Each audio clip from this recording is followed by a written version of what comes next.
నిన్న రోజున ఏదైతే సింగరేణిలో మరి ఇక్కడ భారీ ప్రమాదం చోటు చేసుకున్నది. ఇటు అధికారుల నిర్లక్ష్యం, అదేవిధంగా ఇటీవల ప్రాతినిధ్య సంఘంగా గెలిచిన ఐఎన్టీయూసీ మరి ఇక్కడ కార్మికుల మీద కక్ష సాధింపు చర్యల్లో భాగంగా ఇక్కడ ఆ ఏదైతే మృతి చెందిన కార్మికుడు ఉన్నాడో ఆయనకు ఇటు అధికారుల మరి నిర్లక్ష్యం, అదేవిధంగా వేధింపులు, అదేవిధంగా కక్ష సాధింపులతోటే ఇక్కడ ఆయన మృత్యువాత పడ్డాడు అని చెప్పి ఇక్కడ ప్రధానంగా విమర్శలు వినిపిస్తూ ఉన్నాయి. మరోవైపు ఎలాంటి రక్షణ చర్యలు చేపట్టకుండా అక్కడ విధులు నిర్వహించడం, మరోవైపు OCP2లో అంటే ఏదైతే ఉపరితల గనిలో ప్రమాదాలు జరగడం మరి దేనికి సంకేతం అని చెప్పి ఇక్కడ మరి రక్షణ అస్తవ్యస్తంగా ఉన్నది. మరోవైపు అక్కడ రోడ్లు కూడా సరిగా లేవు, రెండు వైపులా చెరువుల్లాంటి సంపుల మధ్యలో నుంచి రోడ్డు, దానికి మధ్యలో గండి కొట్టి నీళ్లు వెళ్తూ ఉన్నాయి.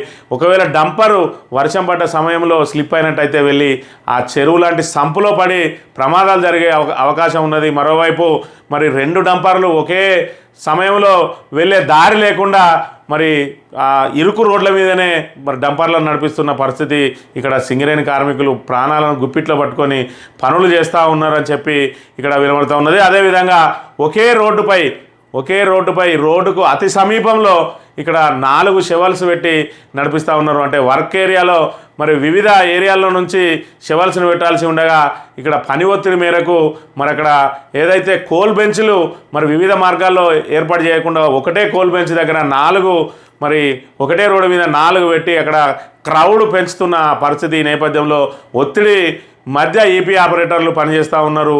మరి వాళ్ళకి ప్రమాదాలు జరిగితే బాధ్యత ఎవరు వహిస్తారని చెప్పి ఇక్కడ కార్మిక సంఘాల నుంచి డిమాండ్లు వినిపిస్తూ ఉన్నాయి. ఇటీవలనే మరి కొత్తగా ఎల్లో కార్డ్ అని, రెడ్ కార్డ్ అని కొత్త విధానాన్ని తీసుకొచ్చిండు కార్మికులకు ఏదైతే క్రమశిక్షణ చర్యలు తీసుకోవడానికి. మరి ఇప్పుడు జరిగిన ప్రమాదానికి ఏ అధికారికి ఎల్లో కార్డు ఇస్తారు, ఏ అధికారికి రెడ్ కార్డు ఇస్తారని చెప్పి కూడా కార్మికుల నుంచి మరి ఇక్కడ ప్రశ్నలు ఉత్పన్నమవుతున్నాయి, డిమాండ్స్ వస్తూ ఉన్నాయి. ఖచ్చితంగా వారి మీద కఠిన చర్యలు తీసుకోవాలని, అదేవిధంగా మరి GM ఏదైతే సుధాకర్ రావు ఉన్నాడో ఆయన పూర్తిగా కాంగ్రెస్ కండువా వేసుకొని పనిచేస్తున్నట్టుగా, ఎక్కడెక్కడైతే కాంగ్రెస్ ఇతర కార్మికులు పనిచేస్తూ ఉన్నారో వాళ్ళందరి మీద కూడా మరి కక్షలు పడుతూ మరి వాళ్ళను ఏదైతే షిఫ్ట్లు చేంజ్ చేస్తూ మరి ఇక్కడ అక్కడే ఆ నైపుణ్యం గల ఆ వ్యక్తిని ఫిట్టర్ను అక్కడి నుంచి తీసేసి వెంకటేశ్వర్ను ఇటీవల తీసుకెళ్ళి అక్కడ వేయడం మూలంగా ఆయనకు పని కొత్తది కావడం, అదేవిధంగా సూపర్విజన్ లేకపోవడం మూలంగా వాళ్ళు ఆ మట్టిలో కూరుకుపోయి చనిపోవడం జరిగిందని, దీనికి GM మీద మరి క్రిమినల్ కేసు నమోదు చేయాలని కూడా నిన్నటి రోజున మరి మాజీ ఎమ్మెల్యే మంత్రి BRS ఇన్ఛార్జ్ పుట్ట మధుకర్ డిమాండ్ చేసిన పరిస్థితిని మనం ఇక్కడ గమనించవచ్చు. సింగరేణి సంస్థ RG3 డివిజన్ పరిధి అంటే మంతని నియోజకవర్గ పరిధిలోని రామగిరి మండలంలో ఉండే RG3 డివిజన్ పరిధిలోని OCP2లో 2 కార్మికులు సజీవ సమాధి అయిన అంశాన్ని మనం ఇక్కడ ప్రధానంగా గమనించవచ్చు. సింగరేణిలో 2 కార్మికులు సజీవ సమాధి, మరమ్మత్తు చేస్తుండగా కూలిన మట్టి, మరో 2కి తీవ్ర గాయాలు, రామగుండం RG3 డివిజన్ OC2లో ఘటన అని చెప్పి ఇక్కడ ఉప్పు వెంకటేశ్వర్లు, అదేవిధంగా విద్యాసాగర్ అనే కార్మికులు అక్కడికక్కడే మరి మృతి చెందిండ్రు, విగత జీవులు అయినరు. ఇక్కడ మట్టి పిల్లలు విరిగిపడి 2 సింగరేణి కార్మికులు మృతి, మరో 2కి తీవ్ర గాయాలు.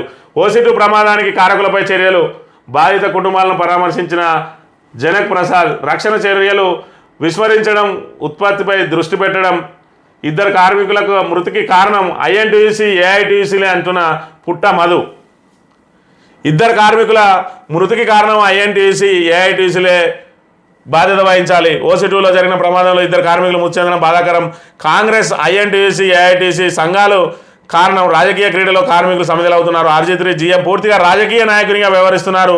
ఇది సరైన పద్ధతి కాదు. గతంలో మేనేజర్లు వర్క్ డిస్ట్రిబ్యూషన్ చేసేవారు, ప్రస్తుతం అలా నడవడం లేదు.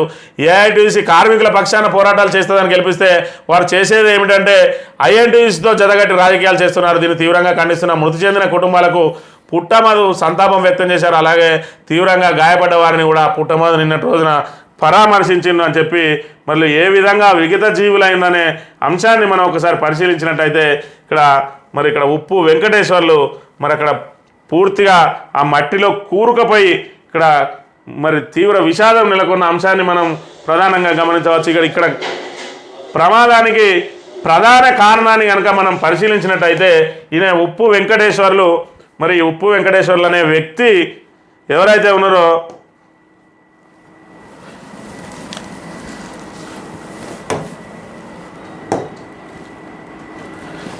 ఈ ఉప్పు వెంకటేశ్వర్లు అనే వ్యక్తి ఎవరైతే ఉన్నారో ఈయన TBG కేసుకు సంబంధించిన వ్యక్తి.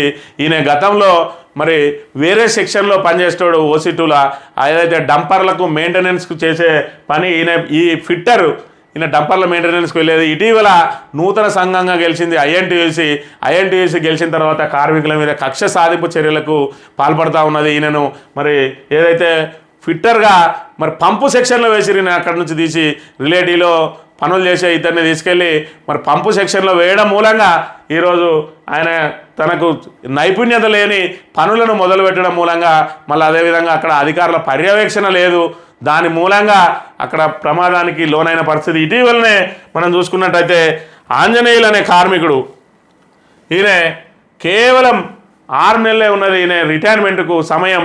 మరి 60 సంవత్సరాలు పైబడ్డ వ్యక్తి, ఈయన కూడా రిలేటివ్లో పనిచేసే ఈపీ ఆపరేటరు. ఈయనను కూడా కక్ష సాధింపు చర్యల్లో భాగంగా ఈయనను ఏదైతే రిలేటివ్ జనరల్ షిఫ్ట్లో ఉన్నాయని తీసి షిఫ్టులలో వేయడంతో ఈయన మనస్తాపం చెందిండు. ఈయన అధికారుల చుట్టూ కాళ్ళ వేలబడ్డాడు, నాకు అనారోగ్య సమస్యలు ఉన్నాయి, మరి నాకు షిఫ్టులలో చేయలేను సార్, నన్ను కన్సిడర్ చేయండి అని చెప్పి మరి మేమేం చేస్తామో గెలిచిన సంఘం మా మీద ఇబ్బంది పెడుతున్నదని చెప్పిన నేపథ్యంలో ఆ సంఘాల చుట్టూ కూడా మరి కాళ్ళ వేలబడ్డ తిరిగినా కూడా వాళ్ళు కనకరించిన పరిస్థితి. ఈ నేపథ్యంలో మొన్నటి రోజున ఆయన మరి మనస్తాపానికి గురై తీవ్ర పని ఒత్తిడితోటి గుండెపోటుతోటి మృతి చెందిన నేపథ్యం. మరి ఇది మరవక ముందే ఓసీ2లో మరో ఘటన జరిగింది. ఈ ఉప్పు వెంకటేశ్వర్లు అనే వ్యక్తి కూడా ఇదే రాజకీయ కక్ష సాధింపులకు ఈరోజు అక్కడ బలి అయిండు. అక్కడ గతంలో పనిచేసిన ఫిట్టర్ కనుక మరి అదే పనికి వెళ్ళి ఉన్నట్లు అయ్యంటే ఆయనకు దాని మీద పూర్తి స్థాయిలో మరి ఏదైతే పట్టు ఉండేది, దాంతో అక్కడ ఏ విధంగా పనులు చేయాలనో తెలిసేది. మరి కొత్తగా ఆ సెక్షన్లకు వెళ్ళడం మూలంగా అధికారుల పర్యవేక్షణ లేని మూలంగా ఈరోజు మరి ఇక్కడ మృతి చెందిన దుస్థితి ఏర్పడ్డది. మరి నేపథ్యంలో ఈ పాపానికి బాధ్యులు ఎవరు? ఈరోజు ఏదైతే మరి కాంగ్రెస్ పార్టీ చెప్పినట్టు మరి అక్కడ మేనేజర్ కానీ అదేవిధంగా ఏజెంట్లను కానీ మరి వాళ్ళ పనులు వాళ్ళు చేయనీయకుండా జీఎం అంటే కేవలం అడ్మినిస్ట్రేషన్ చూసుకోవాల్సిన ఆయన మరి ఇక్కడ ఆపరేషన్లో కూడా వేలు పెడుతున్న అంశాన్ని చూసుకున్నట్టయితే మరి ఇక్కడ కాంగ్రెస్ కండువా వేసుకొని పనిచేస్తున్నట్టుగా ఉన్నది RG3 GM. మరి ఇక్కడ ఖచ్చితంగా ఈ మృతి చెందిన కార్మికులకు మరి ఇక్కడ ఏదైతే కార్మికులు తప్పు చేసినట్టయితే వాళ్ళకు ఎల్లో కార్డ్ అని రెడ్ కార్డ్ అని కొత్త విధానాన్ని ప్రవేశపెట్టింది సింగరేణి సంస్థ. ఈరోజు ఈ ఇద్దరు కార్మికుల మృతికి ఖచ్చితంగా జీఎంనే బాధ్యం చేసి క్రిమినల్ కేసును నమోదు చేయాలని చెప్పి ఇక్కడ ఏదైతే మంతని నియోజకవర్గ ఇన్ఛార్జ్ బీఆర్ఎస్ నియోజకవర్గ ఇన్ఛార్జ్ పుట్టమధు డిమాండ్ చేస్తున్న అంశాన్ని మరి పరిగణలోకి తీసుకోవాలి. అదేవిధంగా DGMS కూడా మరి స్వయంగా ఫిర్యాదు చేస్తా అని చెప్పి నిన్నటి రోజున పుట్టమధు ఖచ్చితంగా మరి అవసరమైతే వీళ్ళ ద్వారా కోర్టు ద్వారా కూడా కేసు ఫైల్ చేయించే అవకాశం ఉంటుంది. ఖచ్చితంగా అధికారుల మీద క్రిమినల్ చర్యలు తీసుకునే వరకు మరి వదిలిపెట్టమని చెప్పి కూడా నిన్నటి రోజున ప్రకటించిన అంశాన్ని మనం ప్రధానంగా గమనించవచ్చు.